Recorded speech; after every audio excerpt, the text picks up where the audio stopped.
My name is Amelia. The story I'm about to tell you is not something I can easily admit, but it left me with profound thoughts about emotions, responsibility, and the thin line between right and wrong. Have you ever made a choice in a single moment that you knew would change everything forever? My husband, Greg, had left early that morning for a weekend business trip to Los Angeles. We lived in a small house by the beach in California, with large windows that filled the space with sunlight and the soothing sound of crashing waves all day long. Greg loved his work, and I always supported him, even though his frequent trips left the house feeling emptier each time he was away. I decided to make use of the quiet morning by cleaning the house and refreshing the space. I put on my favorite jazz playlist and started in the living room. The music from the speakers played softly, creating a calm, airy atmosphere that blended perfectly with the fresh ocean breeze. I wore a simple white t-shirt and a pair of denim shorts to move around comfortably.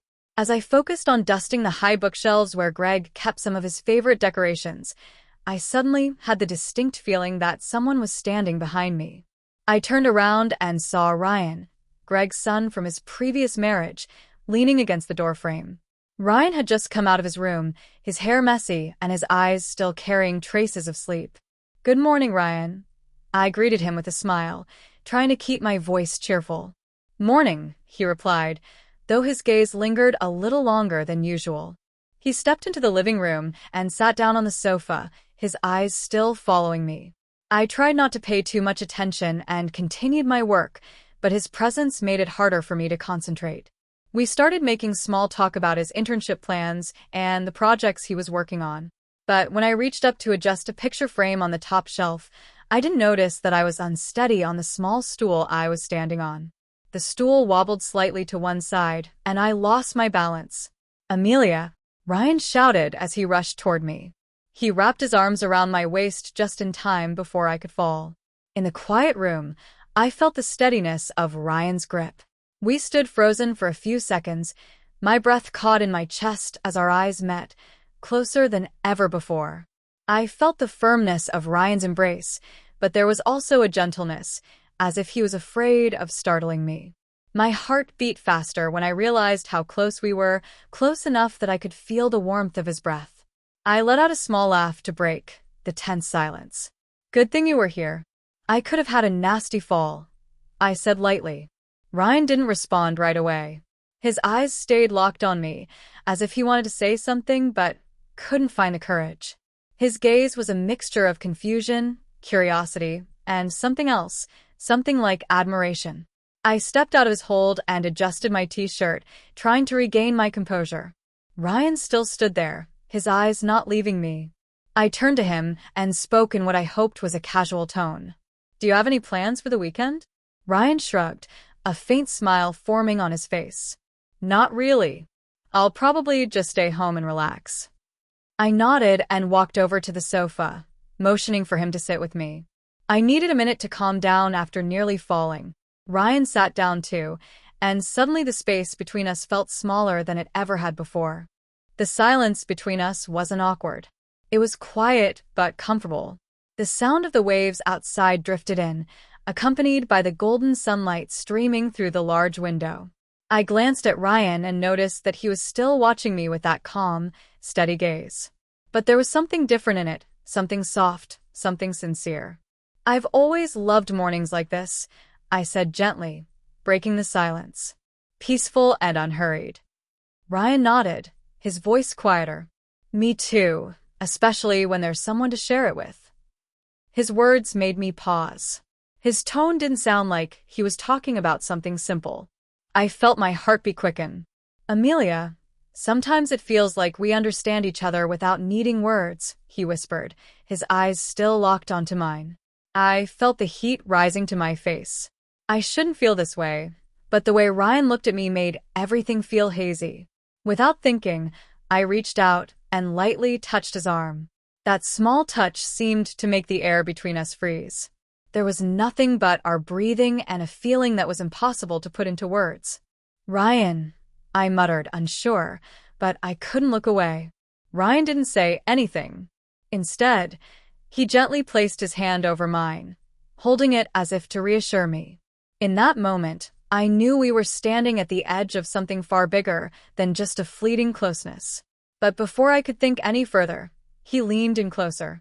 I realized that I wasn't stepping back. Amid the morning sunlight and his warm breath, it felt as if the entire world outside had completely vanished. Ryan leaned in closer, and I couldn't stop myself from slowly leaning in as well. That moment felt like it stretched on forever as the distance between us disappeared. His breath brushed softly against my cheek, warm and impossibly close. I closed my eyes, feeling as though every sound around us had disappeared. When his lips touched mine, soft yet full of emotion, a shiver ran down my entire body. That kiss wasn't rushed. It was gentle, as if we both knew we were crossing a final boundary, one we couldn't return from. My heart pounded in my chest like it wanted to break free. I knew this was wrong. I knew I shouldn't be doing this. But in that moment, my reason wasn't strong enough to resist the warmth Ryan brought. His hand slid gently across my cheek, pulling me closer as if he was afraid I might disappear. I could feel the strong and rapid beat of his heart. It matched mine completely. I reached up to touch his shoulder, feeling his firm frame and his breath quickening as he whispered my name.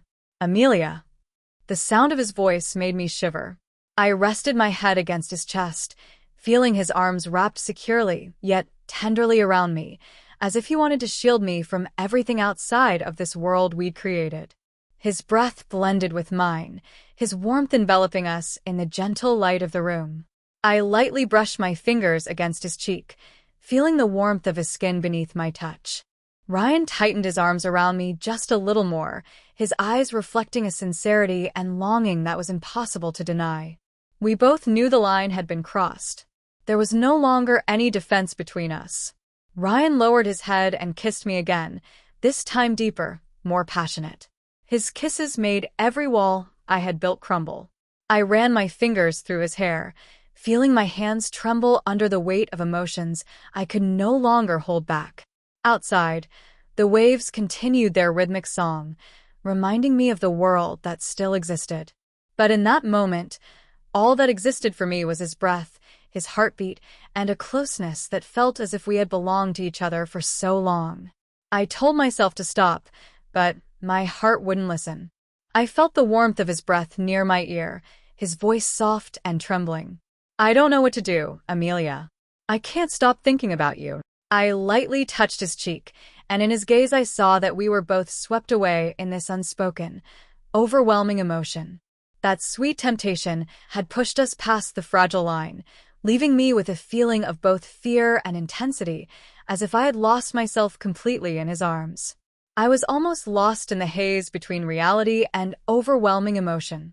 The warmth of Ryan's body and the sound of his heartbeat coursing through me blurred my reason even more. Every touch of his was gentle, yet burning like a slow fire I couldn't extinguish. I felt his lips move along my temple down to my cheek, where small beads of sweat shimmered, proof of the inner turmoil within me. My whole body trembled, not out of fear, but because of a desire so real and forbidden. His fingers slid into my hair, gently brushing through it, as if trying to comfort and pull me even closer. I was lost in his eyes, the eyes of someone young, yet filled with yearning and sincerity that felt almost cruel in its honesty. Amelia, his voice cracked on a breath, full of longing, but also pleading for me not to turn away. I didn't know what decision I made in that moment. Everything felt like I was drifting down a rushing river with no way to fight it. My heart urged me to respond, heedless of the consequences. I closed my eyes again, feeling his breath near my neck, the steady beat of his heart in his chest, making everything feel like a dream. Yet deep in my mind, a faint voice whispered, "You've crossed the line." Even so, I couldn't stop myself. Ryan pulled me closer, his warmth wrapping around me like a protective blanket, making me forget the existence of everything else beyond this moment. "I never thought this could happen," Ryan whispered, his eyes glimmering with both uncertainty and joy because I hadn't pushed him away. "But I don't want to lose you or this feeling." His words felt like arrows piercing through me. I knew I should step back, but my hands still held his. Our breaths mingled, fast yet strangely peaceful. Outside, the sound of the waves continued, an unending melody that made our moment feel even more separate from reality. I rested my head against his shoulder, feeling both safe and terrified. Reality receded behind us like a curtain being pulled shut. I wasn't sure if I was dreaming or awake. The boundary had faded away like a thin layer of mist. Then a sound broke the stillness. The front door opened, followed by a familiar voice echoing through the house. "Amelia, I'm home." I froze, as if I had just woken from a long dream. Both Ryan and I jolted, as though pulled out of the safe bubble we had unconsciously created. My heart felt like it stopped for a moment. Ryan quickly let go of me, his eyes wide with panic, though they still carried something deeper, something neither of us dared to speak aloud. My heart pounded so hard I thought my whole body might shake apart. The air in the room seemed to vanish as Greg walked in, his face glowing with a cheerful smile, completely oblivious to the turmoil inside me. "Amelia." His voice was warm and casual, the same way he always sounded when he returned home after a long business trip. I took a deep breath to calm myself, forcing my voice to sound steady. "I'm here," I called as I stepped out from the living room, trying to keep my smile as natural as possible, even though my hands still trembled slightly. Greg walked over, wrapping me in a hug and pressing a quick kiss to my forehead. "I missed you," he said, completely unaware of the tension that had gripped the house. I glanced over at Ryan. He was standing a few feet away in the living room, his hands stuffed into his pockets, as if to keep them from shaking. Our eyes met briefly, but it was enough for me to sense the turmoil in his heart, a mix of guilt and an unextinguished longing. "Ryan, is that you? Come over and say hi to your dad," Greg said cheerfully when he spotted him. Ryan took a long breath, steadied himself, and walked over with a forced smile. "Hey, Dad. How was your trip?" Greg beamed, patting Ryan's shoulder with pride. "It went great. Everything went smoothly. I even brought back a few gifts for you both." I felt a lump in my throat when I heard the word "Mom" come from Greg's mouth. It reminded me that I was caught between two worlds, one filled with Greg's peaceful love, and another tangled in the forbidden emotions that Ryan and I had just stepped into. Greg turned to me, his face full of happiness as he talked about his meetings and funny stories from his trip. But his words only drifted past my ears. My mind was still trapped in that earlier moment when I had felt truly seen and desired in a way I never thought I would experience again. Ryan stood quietly behind Greg, his eyes still drawn to me as if trying to say something, but I avoided his gaze. I couldn't let Greg notice anything unusual. "I'll make us some coffee." "You must be tired," Greg offered with a smile and headed toward the kitchen, oblivious to the heavy silence hanging in the room. As soon as the kitchen door closed behind him, I turned to Ryan. "We have to stop," I whispered, my voice shaking. Ryan took a step closer, his eyes filled with pain. "I know, but this feeling—" He swallowed hard, as though struggling to find words for something even he didn't fully understand. "Ryan, we can't go on like this. This family—" I clenched my hands together, holding on to the last bit of resolve I had. "This family is everything." Ryan was silent, his eyes reflecting a deep sadness. He nodded, but I knew we both understood that what had happened between us wasn't something we could easily forget. Greg returned with 2 cups of coffee, his smile as bright as ever. "You two look so serious. Nothing happened while I was away, did it?" I forced a laugh, light but not quite natural. "No, nothing at all.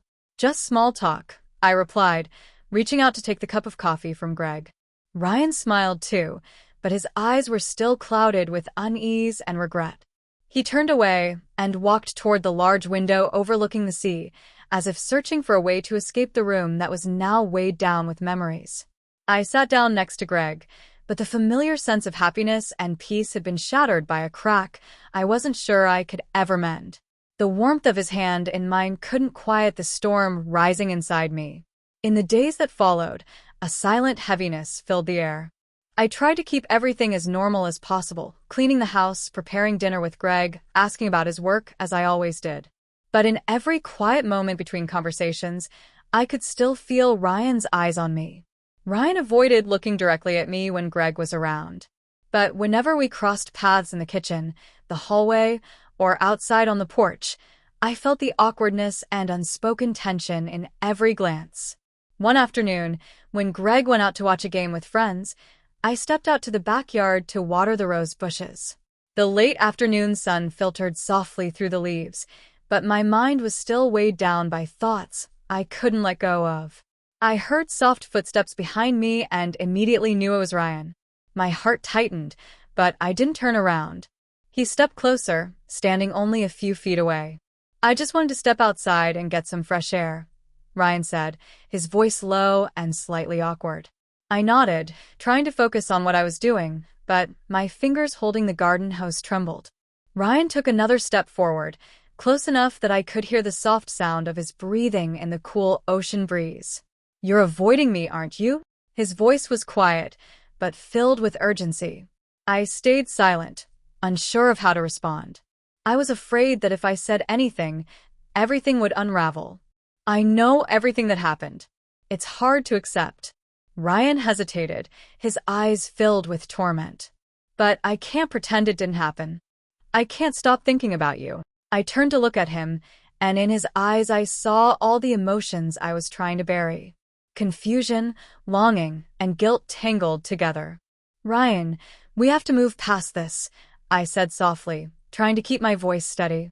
His gaze faltered for a moment before returning to mine, pained yet resolute. "But I don't know how. When everything keeps replaying in my head, every glance, every moment makes me remember it all." I gripped the hose tighter until my knuckles turned white. I felt the same way. Every morning and every night, I saw that moment as clearly as if it had happened yesterday. But I knew I had to stop. This family was everything Greg and I had built together. I took a deep breath, my eyes stinging as tears threatened to spill. "Ryan, if you care about this family, about your dad, then we have to let go." He stayed silent, as though fighting a battle within himself. Finally, he nodded and turned away, his shoulders shaking slightly, as if he had just lost something precious. I watched him walk back into the house, leaving me standing alone in the fading twilight, feeling empty and aching in every part of my being. I knew this was the right thing to do, but the distance between us felt like it had torn a piece of my heart away. I stood still in the yard as the late afternoon sun dipped behind the horizon. The waves kept crashing steadily, like a reminder of the patience and permanence of time. But inside me, everything was still swirling like an uncalmable storm. I knew that feeling hadn't disappeared. Every glance, every memory of Ryan was etched into my mind. But I also knew that if I didn't act, if I continued to live in this emotional limbo, everything would fall apart. That night, in the quiet house, while Greg was sound asleep, I sat on the couch, staring out the large window. The vast night ocean stretched before me, but my thoughts were tangled and restless. The next morning, I decided it was time to end the suffocating tension once and for all. I walked into the kitchen where Ryan was sitting, his eyes immediately lifting when he saw me. Perhaps he already knew that this conversation was inevitable. I sat across from him, my hands clasped together to keep them from trembling. "Ryan," I began, my voice soft but firm, "we can't keep doing this." Ryan nodded slowly,